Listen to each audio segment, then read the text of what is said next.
Bonjour à tous, bienvenue dans Bonjour chez vous. On est très heureux d'être avec vous aujourd'hui encore pour aborder un thème qu'on aime tous. Comment avoir la foi pour vivre un miracle. Alléluia. Je pense que ça va vous intéresser, surtout que je suis en très bonne compagnie. Non seulement mon cher ami Frank est avec nous, mais nous avons un invité avec nous, le pasteur Francis Agui-Nazaré. Bienvenue Francis. Merci beaucoup, merci Evelyne. Quel plaisir de t'accueillir. Oui. Plaisir d'être ici avec vous. Vraiment, on est ravis. Et certains ont découvert ton papa lors de la conférence Miracle qui a été diffusée il y a quelques semaines.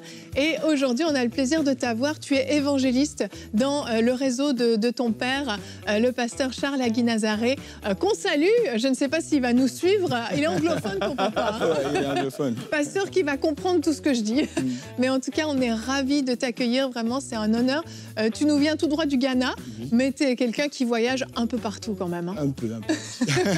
Je pense que dernièrement, tu as fait une dizaine de pays juste en Europe. Ouais, on a fait 10 pays, en fait, oui. Avec papa et puis avec ma femme. Waouh, vraiment. On est ravis de t'avoir. Un évangéliste de feu. Ouais. Amen. Evelyne, je suis bien entourée. Là. Ça fait du bien l'émission sur le miracle un peu. Evelyne, ça faisait un moment. C'est vrai. Jesus. Ouais, ça va être bien. Là, tu vois, je suis content, là. Ah bah voilà, il en faut peu. Il en faut peu pour te rendre heureux. Je ferai ça plus souvent, ça te fait plaisir. Aujourd'hui, Francis, tu vas faire une rubrique Conseil du coach et tu vas nous dire comment avoir la foi pour vivre un miracle, c'est ça? Oui, c'est ça. Donc, on va voir comment les gens doivent cultiver leur foi pour avoir un miracle, parce qu'il y a différentes dimensions qu'on doit voir. Et bientôt, on va voir ce que le Seigneur va dire. Super, excellent. Bon, on écoutera ça tout à l'heure. Pour commencer cette émission, on vous encourage déjà vous-même à ouvrir vos cœurs, à vous attendre à Dieu. On ne sait pas ce que Dieu veut faire dans cette émission, mais une chose est sûre, il est bon, il vous aime. Et on va commencer tout de suite avec la pensée du jour.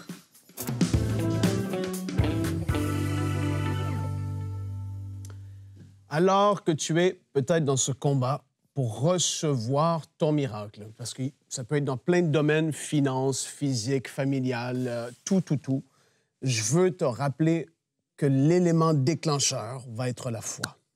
C'est quelque chose de tellement extraordinaire comment notre Père Céleste, comment Dieu a réfléchi, je vais le dire comme ça, les choses. Où est-ce que par notre foi, le surnaturel est déclenché. Oh, Jesus. Et là, je veux te rappeler, foi en quoi? Foi en qui? Premièrement et avant tout, en l'œuvre accomplie, parfaite de Jésus à la croix. Ce qu'il a fait pour toi, ce qu'il a fait pour moi. À travers de ses meurtrissures, nous avons été guéris. À travers de son sacrifice parfait, on a la réconciliation avec le Père. À travers de ce qu'il a fait, soudainement, les choses, les promesses que Dieu avait même promises dans le passé, soudainement, il y a comme quelque chose qui a changé. C'est accessible à tous les enfants de Dieu. Et aujourd'hui, je veux te rappeler d'avoir foi en lui et en ce qu'il a fait. Et là, en parlant de la foi, parce que des fois, on parle de la foi et on se dit, j'ai la foi. J'ai la foi, je sais pas, Francis, toi, Evelyne, on se dit, mais j'ai la foi, j'ai foi.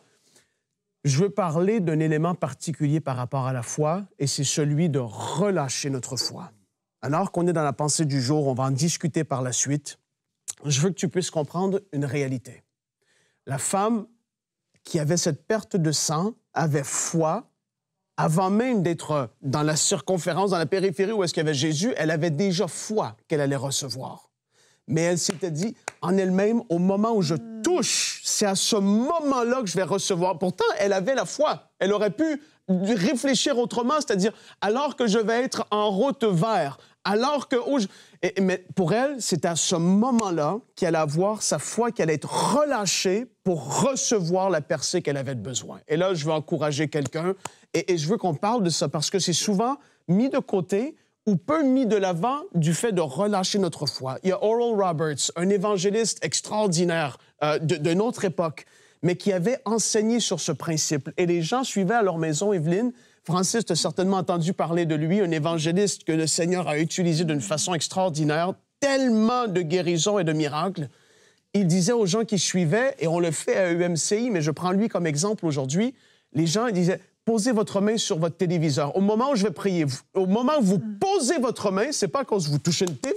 Il n'y aurait aucune puissance dans l'écran, il n'y a aucune puissance dans... Non, c'était un point de contact où est-ce qu'au moment où tu touches, oh, Jesus, tu vas relâcher ta foi, tu vas dire, je reçois maintenant mon miracle, ma guérison, je crois en ce que tu as fait. Et à ce moment, ta foi est comme relâchée.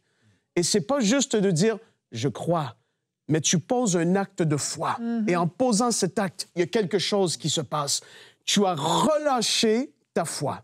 Et le miraculeux se produit dans ta vie. Aujourd'hui, je veux encourager quelqu'un parce que je le sais, comme j'ai dit, ça fait longtemps qu'on n'a pas une émission sur le miraculeux, je trouve. Oh, alléluia, mais quelqu'un qui a besoin d'être boosté dans sa foi et de se dire, on a besoin de vivre le surnaturel. Beaucoup l'ont vécu à différents moments. Parfois, ça va être une parole de connaissance qui est relâchée. La personne se dit, combien de fois on a eu des courriels comme ça? Une parole a été donnée, quelqu'un est en train d'être touché à ce niveau-là, et tu sais que ça te concerne toi. À ce moment-là, ta foi, en fait, elle est relâchée. Ça, c'est pour moi. Fou!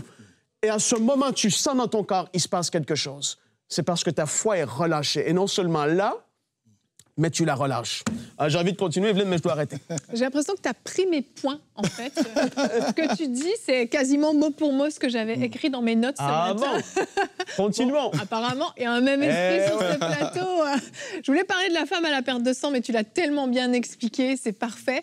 Mais je voulais parler aussi de Pierre. Pierre, quand il se retrouve devant ce boiteux, et que lui, ce boiteux, n'a pas la foi, pour le coup. Il lui demande de l'or, de l'argent, il lui demande des pièces, il a besoin d'un morceau de pain, n'importe quoi. Et là, Pierre, par contre, va avoir la foi. Et il lui dit, je n'ai ni or ni argent. Au moment où il dit ça, on sent que là, il se passe quelque chose. Mais ce que j'ai, je te le donne. Il n'a pas encore vu le boiteux se lever, mais dans ses paroles, il dit qu'il lui a déjà donné. Ce que j'ai, je te le donne. Il lui prend le bras. Au nom de Jésus, lève-toi et marche. Et instantanément, il se lève. C'est la démonstration de la foi. Comme effectivement la femme à la perte de sang. Elle sait que quand elle va toucher, il va se passer quelque chose. La foi, c'est je sais que je sais que je sais. Et ça ne s'explique pas. Non. Comment tu peux arriver à une telle conviction de quelque chose qui ne se voit pas encore, qui ne se touche pas encore? Si j'ai mal au coude, au moment où j'ai la foi, j'ai encore mal au coude. Ouais. Mais je sais que je sais que je sais que j'ai reçu. C'est surnaturel, mais c'est indispensable pour produire le miraculeux. Mais pourquoi je prends l'exemple de Pierre? Parce que là, c'est Pierre qui a eu la foi. Des fois, on peut beaucoup culpabiliser aussi les gens de ne pas avoir assez de foi. Puis on parlera, en plus, demain encore, on parle encore du miraculeux, Frank. Et tu es encore avec nous. Je vais être là dans ce cas. J'accepte ton invitation, Evelyne. Mais on voit que sans la foi, le miraculeux, en fait, ne peut pas se produire. Donc, parfois, les gens font une distinction entre le don de la foi et la foi naturelle, ou bien la foi qui est un véhicule pour recevoir de Dieu. Donc, moi, j'aimerais me focaliser sur le deuxième point, qui est le véhicule de la foi. Comme ça, les gens peuvent recevoir de Dieu. Comme tu as dit tout à l'heure avec le boiteux, à la porte, Pierre avait démontré la foi, mais la Bible dit dans Acte 3, verset 5, comme ça, Acte 3, verset 5, que le monsieur, s'attendant à recevoir quelque chose. C'est-à-dire, lui, il avait une attente, il a exprimé sa foi. Et à cause de sa foi, il a été guéri. Comme la femme à la perte de sang aussi, elle avait une attente. Elle avait entendu parler de Jésus, que Jésus était guérisseur, etc. Et au moment où elle s'est dit en elle-même que si je puis toucher le bord de ses vêtements, ou bien si je puis toucher son vêtement, je serai guéri. Elle avait exprimé son attente. Et là, elle a été guérie. Donc, pour moi, la foi, comme la Bible dit dans Hébreux 11, verset 1, la foi est cette ferme assurance des choses qu'on espère. Donc, quand quelqu'un a cette assurance, cette conviction, pas seulement une émotion, parce que les émotions sont volatiles ou bien instables, quand quelqu'un a cette assurance que ce que j'espère va se produire, c'est là la foi. Ouais. Vraiment, vraiment. Et c'est important ce que tu dis par rapport aux émotions. Parce que des fois, il y a des gens qui vont dire « mais je ne comprends pas, moi j'avais la foi ». Mais si tu écoutes le langage qu'ils avaient, tu réalises que c'était plus un espoir qu'une espérance. Ouais. C'était « j'ai envie d'avoir la foi en fait ». Et l'espérance, c'est un ingrédient de la foi. Il faut espérer. À un moment donné, quand tu entends un message, l'espérance naît en toi qui en effet, crée quelque chose, mais c'est plus. La foi, c'est supérieur à juste l'espérance. C'est une ferme conviction des choses qu'on espère. Maintenant, quand tu parles d'exprimer la foi, Francis, c'est trop bien. Quand tu penses à ce centenier qui avait son serviteur malade, Jésus est en route. Lui, il n'a même pas voulu que Jésus vienne. Il a dit, non, va lui dire, dis seulement un mot. Et là, il est en train d'exprimer la foi qu'il avait. C'est énorme. Il démontre sa foi, même si elle était là il y a 12 heures, il y a 18 heures. Il savait que le Seigneur Jésus pouvait. À un moment donné, tu le démontres. Et c'est ça qu'on veut pousser les gens aujourd'hui à pouvoir faire. Je me rappelle de cette histoire d'une femme, j'ai déjà raconté une fois, je ne peux pas aller dans les détails, mais cette femme que son enfant avait 26 maladies incurables, qui à une réunion de réveil et de guérison a exprimé sa foi d'une façon qui a déclenché même l'action de Dieu, en effet, surnaturelle, qui a amené des visions, une parole de connaissance qui a été relâchée. Vous savez, quand on pose un acte de foi, Dieu fait de différentes façons. Ça ne veut pas dire que c'est arrivé pour lui comme ça, que pour toi, ça va arriver comme ça. On ne peut pas le limiter. Mais ce qu'on sait et qu'on est tous appelés à faire, c'est de pouvoir manifester cette foi. Donc, elle est là. Là, tu dois la relâcher, poser un acte. Et en effet, le don de foi, c'est autre chose. Là, on parle vraiment de la foi qui est en toi, qui vient de la parole de Dieu, qui vient des témoignages. Alors que tu entends, elle est fortifiée. Et là, tu te dis, non, pourquoi est-ce que je tolère ça encore? Tu as un élan de foi. Et toi, tu as déjà raconté, Evelyne, comme des fois, tu as dû te fâcher face à des circonstances qui étaient là. Et tu dis, non, à ce moment, tu relâches en fait une parole de foi et les choses basculent. Tout à fait. Tout à fait. Donc, comme tu disais, Franck, et je suis totalement d'accord avec toi parce que tu parlais de R.W. Schambach. Ouais. C'est lui qui a... c'est lui qui a opéré ces miracles. Miracle de 26 miracles, miracle de 26 maladies. Ce que tu as dit, c'est très important parce que la foi est importante non seulement pour faire bouger la main de Dieu. Parce que quelqu'un a dit la prière fait bouger la main de Dieu, mais c'est la foi qui nous permet de tenir ou bien d'obtenir ce qui est dans ses mains. Donc, parfois, quand on prie avec la foi, on fait bouger la main de Dieu. Ça, c'est une chose. Mais deuxièmement, comme dans le cas de la femme à la perte de sang, c'est pas Jésus, d'après l'histoire, c'est pas Jésus qui a opéré ce miracle. Dieu avait fait la provision en Jésus-Christ, mais c'est la femme qui a arraché son miracle. Vraiment. Donc, il y a au moins deux types de façons dont Dieu agit. Parfois, c'est Dieu même qui donne le miracle directement. Et on voit dans le ministère de Jésus, parfois, c'est Jésus lui-même qui allait à un endroit pour opérer un miracle. Mais pour cette femme, elle n'était même pas sur le programme de Jésus. Elle n'avait pas de rendez-vous avec Jésus. Mais il y avait une provision et c'est sa foi qui avait déclenché ce miracle. Amen. Donc, par notre foi, on peut attirer soit l'attention de Dieu, soit la puissance de Dieu envers notre direction. C'est très important. Amen. Donc, comme Evelyne disait, ce n'est pas seulement avoir un espoir ou bien un souhait d'obtenir quelque chose, mais c'est à propos de la foi. Exact. Et c'est comme ça que Dieu l'a fait et qu'il a choisi de faire les choses. Ça voudrait que ce soit facile. Non! Il te pousse à avoir la foi et là, quelqu'un est en train d'être encouragé aujourd'hui. Alléluia! Avant de passer à la rubrique, j'aimerais qu'on regarde notre verset du jour, Marc 11, 23. J'aime tellement ce verset. Je vous le dis en vérité, si quelqu'un dit à cette montagne, retire-toi de là et jette-toi dans la mer, et s'il ne doute pas dans son cœur, mais croit que cela arrive, que ce qu'il dit arrive, il le verra s'accomplir. C'est comme ça que fonctionne la foi. On croit d'abord et après, on le voit. Et comme Frank l'a dit, c'est Dieu qui l'a voulu ainsi. Et moi, je trouve quand même que c'est pas si difficile que ça. On n'a pas trop de travail à faire, mais je comprends que c'est quelque chose qu'on ne maîtrise pas. Et il y a des émissions comme celle-là, des atmosphères particulières qui vont venir faire grandir la foi, des temps de louange parfois dans votre église locale.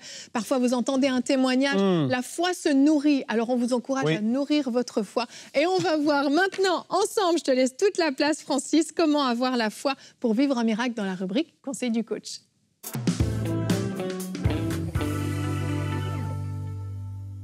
Donc, comment avoir la foi ou bien comment cultiver la foi pour recevoir son miracle? Comme on disait tout à l'heure, la foi n'est pas une émotion.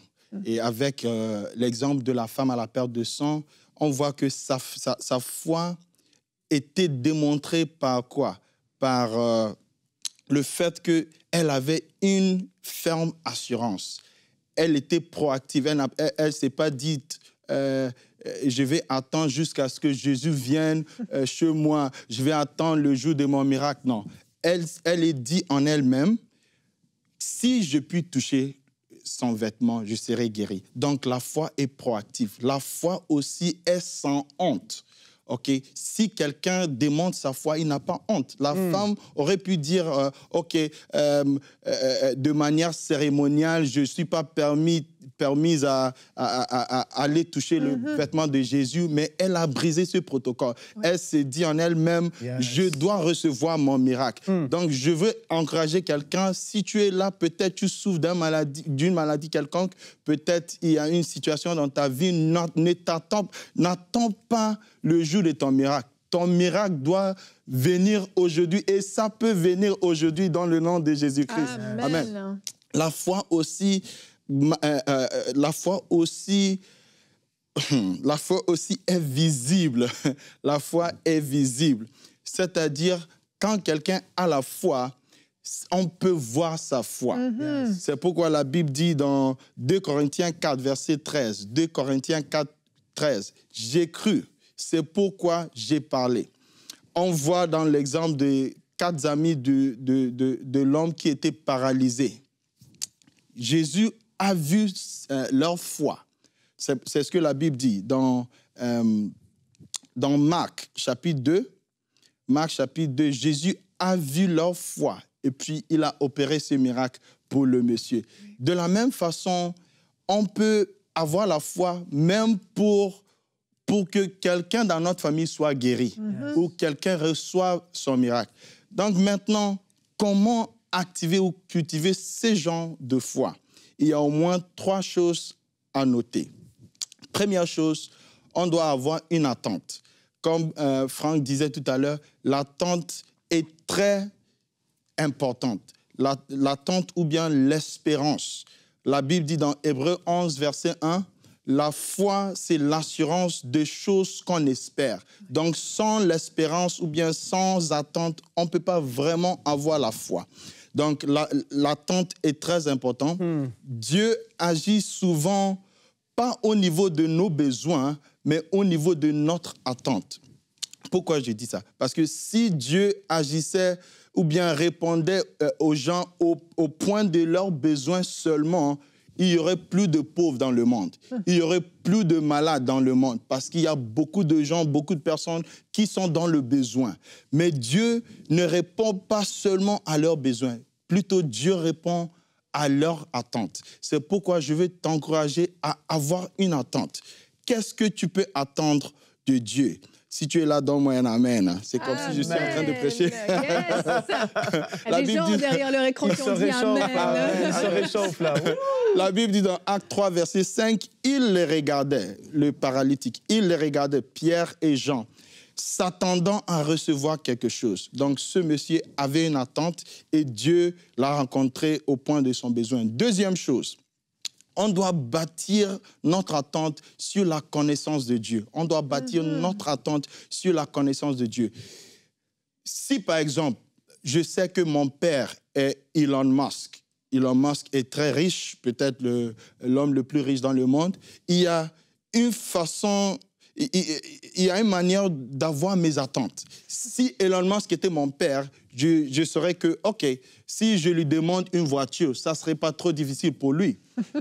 C'est sûr. Par contre, si mon père était pauvre, ça aurait influencé mes attentes. De la même façon, notre connaissance de Dieu peut influencer notre attente ou bien nos attentes envers lui.